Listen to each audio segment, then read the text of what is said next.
Allahu Allahu Allah, Allahu Allahu Allah, Allahu Allahu Allah, ya Rabbi ya khaira mu'ti.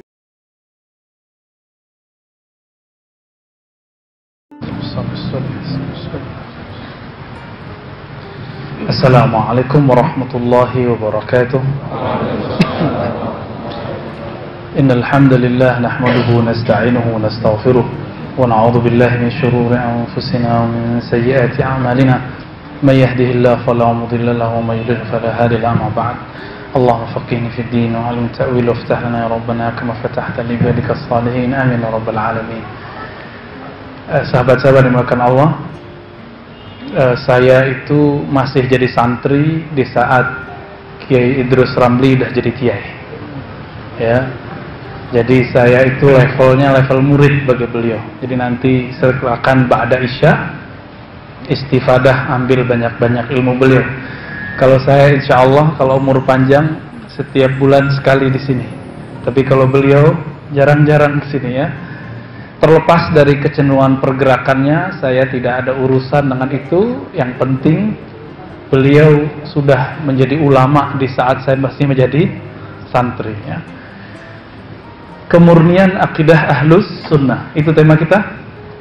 Baik, nanti untuk kajian akidah ahlus sunnah yang versi ilmu tauhid, ilmu kalamnya, silakan gali dari beliau, mungkin kritiknya segala macamnya. Saya akan mencoba mengemukakan yang jarang dibahas orang mengenai apakah sufi itu ahlus sunnah, apakah orang-orang tarekat itu ahlus sunnah. Ini jarang dibahas orang ya. Ini yang akan kita bahas. Jadi sebelum antum tanya, saya yang tanya dulu ke diri saya sendiri ya.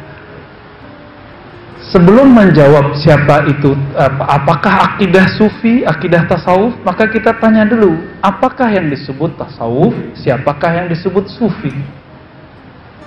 Kalau telah jelas deskripsinya, definisinya, siapa yang disebut, kalau yang disebut itu pas, baru hukumnya nanti pas.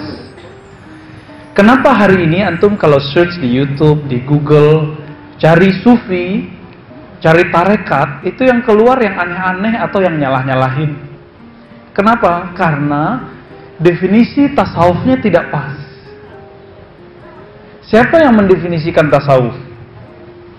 Musuh tasawuf atau ahli tasawuf? Yang pas ahli tasawuf. Sebagaimana ilmu kedokteran yang mendefinisikannya ahli kedokteran. Jangan tanya ke dukun ilmu kedokteran, pasti dia serang tuh kedokteran. Antum biasanya nanya tasawuf kepada orang yang anti tasawuf. Akibatnya apa?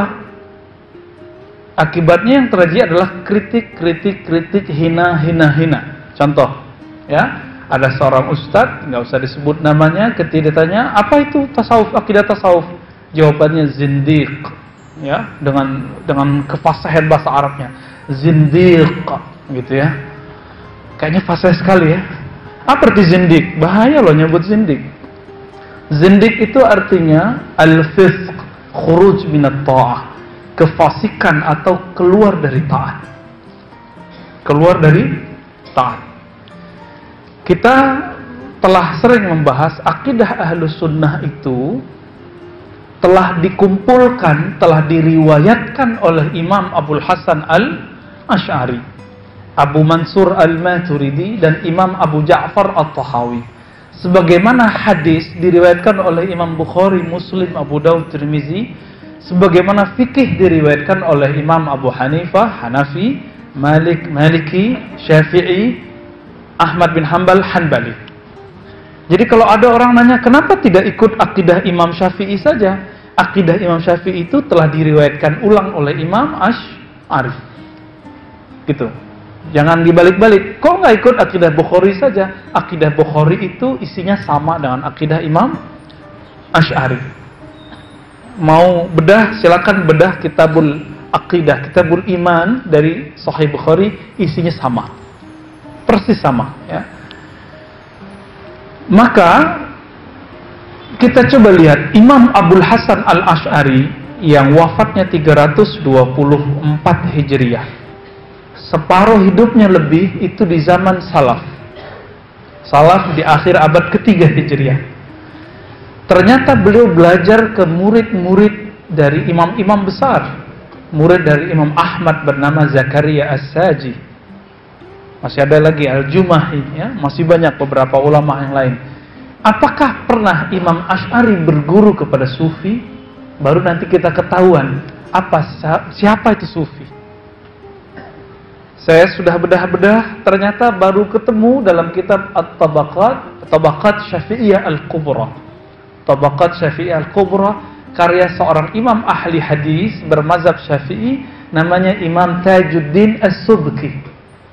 Di situ dia buat syair yang panjang sekali, dan beliau mengatakan Imam Abul Hasan Al-Asy'ari mengambil akidahnya dari beberapa ulama, terutama Imam Junaid Al-Baghdadi.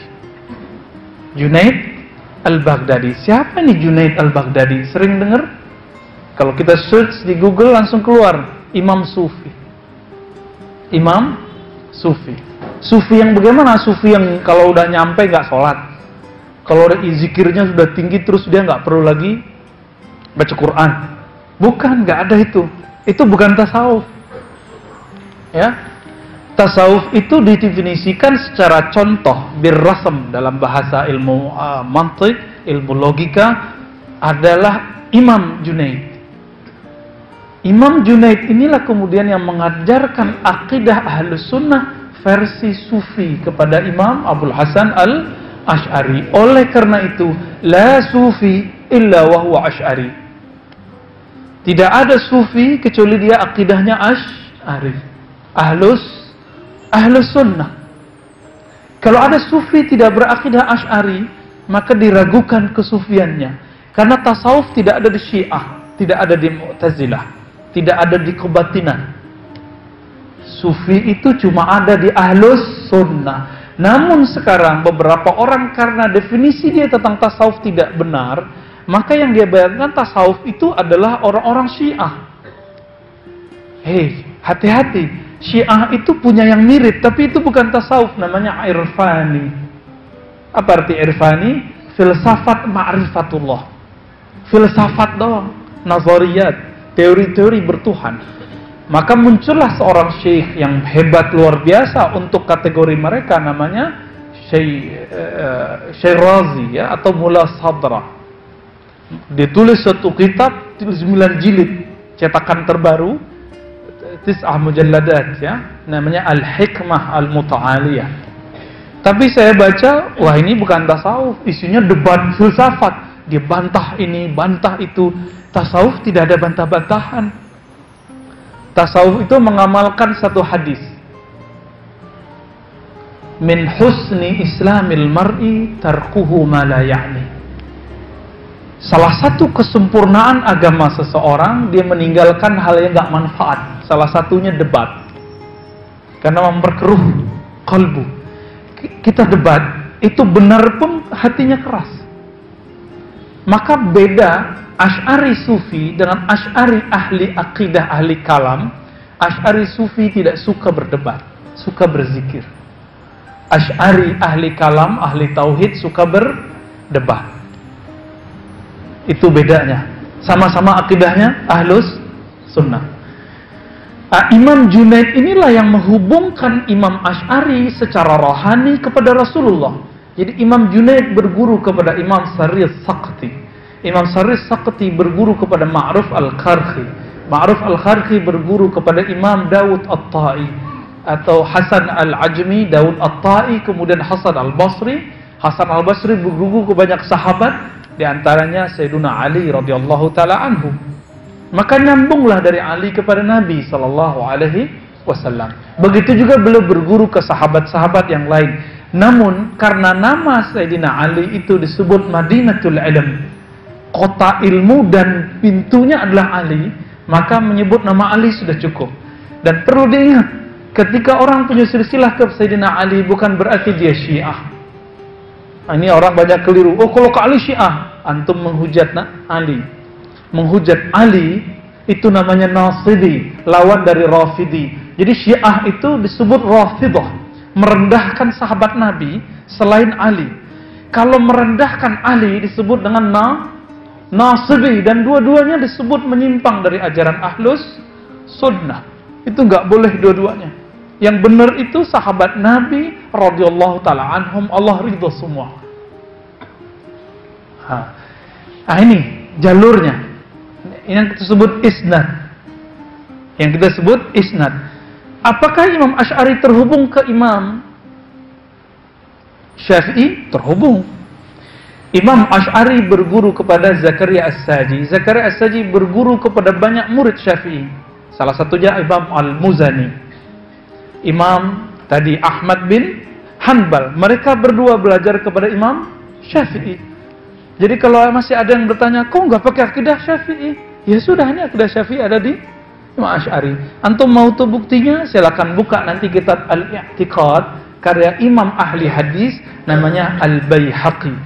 Di kitab itu disebutkan setiap bab, hampir semua, tidak semua, ya hampir semua, selalu ada kaul-kaul Imam Syafi'i sebagai penutup bab. Artinya akidah Asy'ari itu akidah ahli hadis, Ahlus Sunnah itulah akidahnya Imam Syafi'i. Ya. Tapi sayang hari ini orang mencoba mengaburkannya. Oh, kita nggak usah ikut Asy'ari. Asy'ari itu kan bukan Rasulullah. Ya emang bukan Rasulullah. Bukan Imam Ahlus Sunnah, siapa bilang? Ya. Idza utliqa Ahlus Sunnah fahumul Asy'ariyah wal Maturidiyah. Imam ahli hadis, penghafal hadis terbanyak di zamannya. Setelah itu nggak ada lagi sampai sekarang. Sebanyak beliau.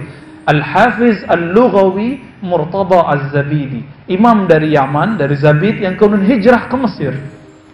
Pengarang kitab Ithaful Muttaqin, Syarah Ihya Ulumuddin, itu berjilid-jilid, semua hadisnya disyarah, riwayatnya dijelaskan.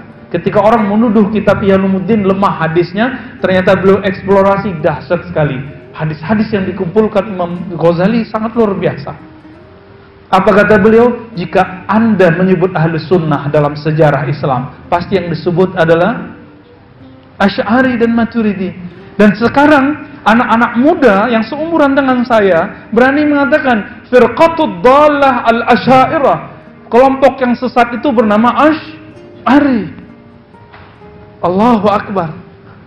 La ya'rifut tarikh, enggak tahu sejarah ini orang.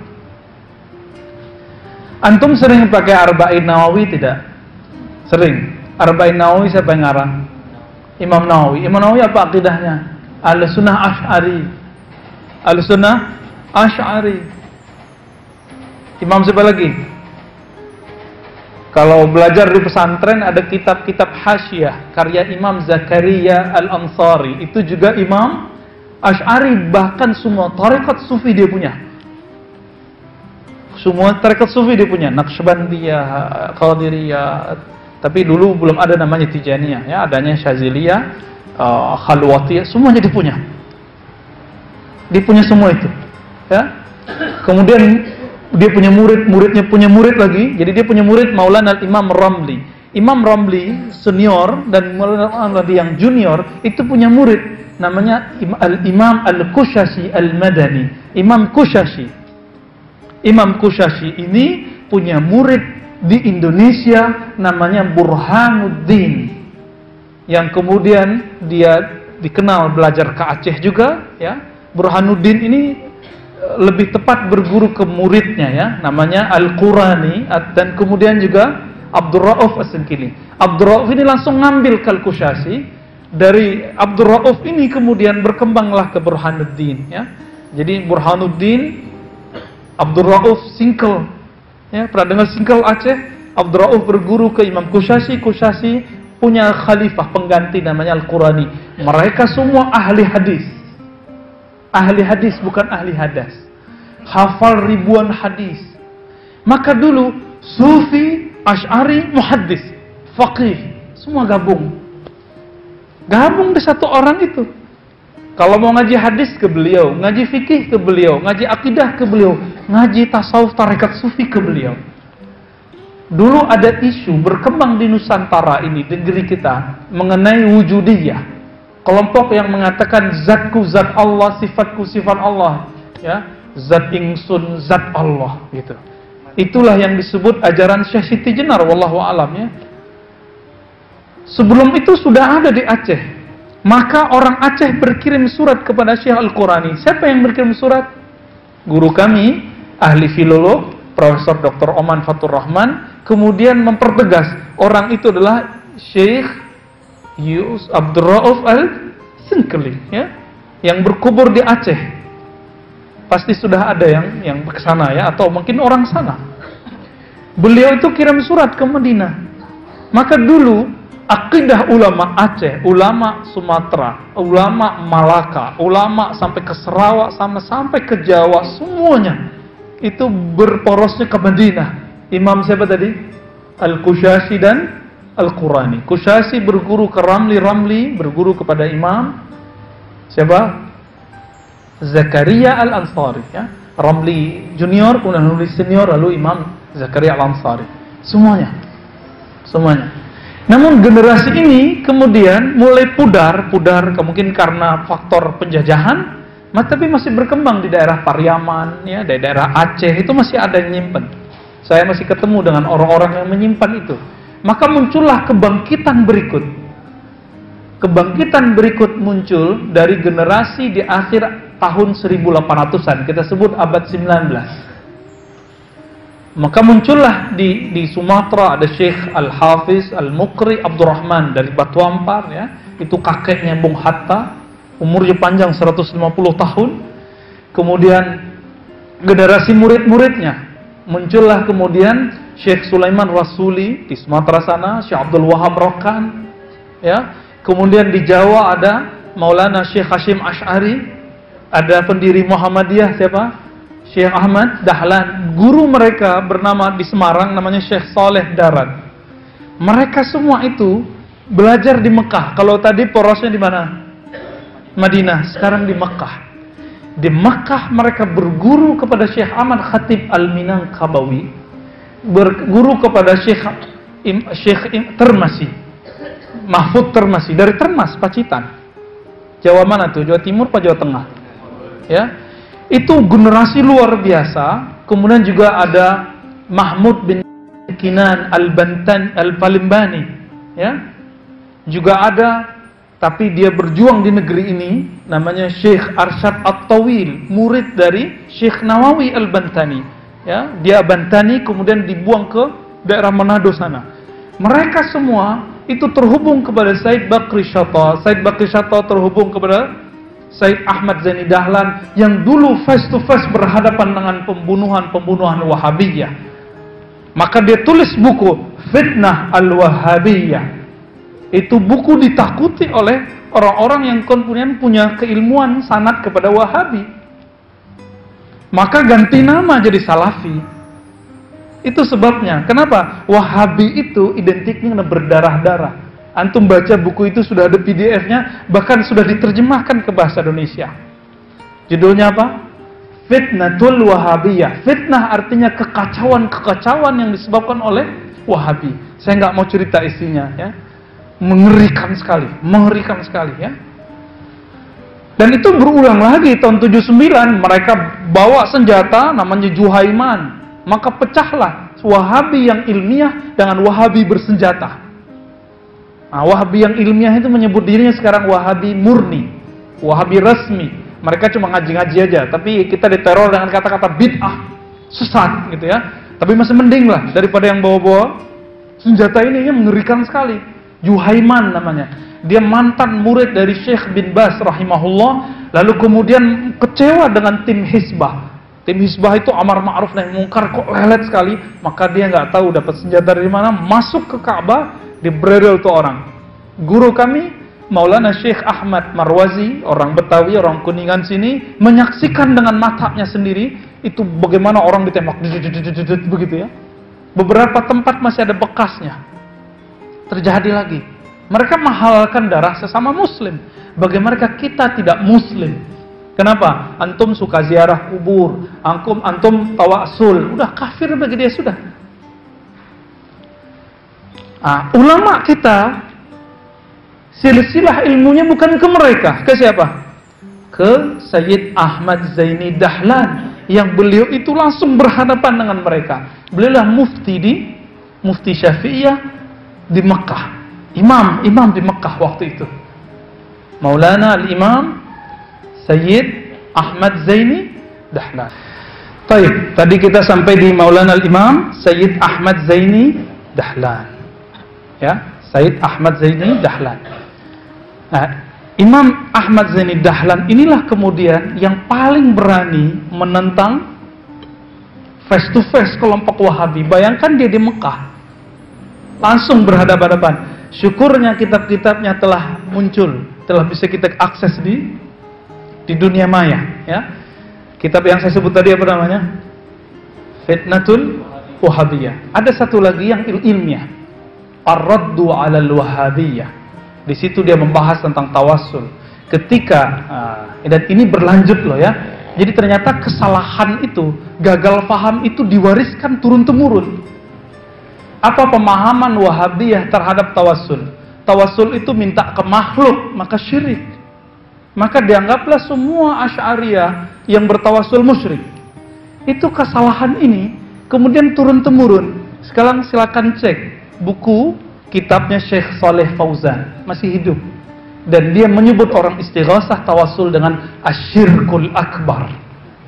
Wajar di Bangladesh, di Sri Lanka, orang lagi tawassulan, maulidan, dibom.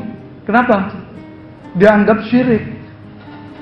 Jadi kesalahan itu kok diwariskan gitu, ya? Ini kemudian yang bikin kita sedih. Allahu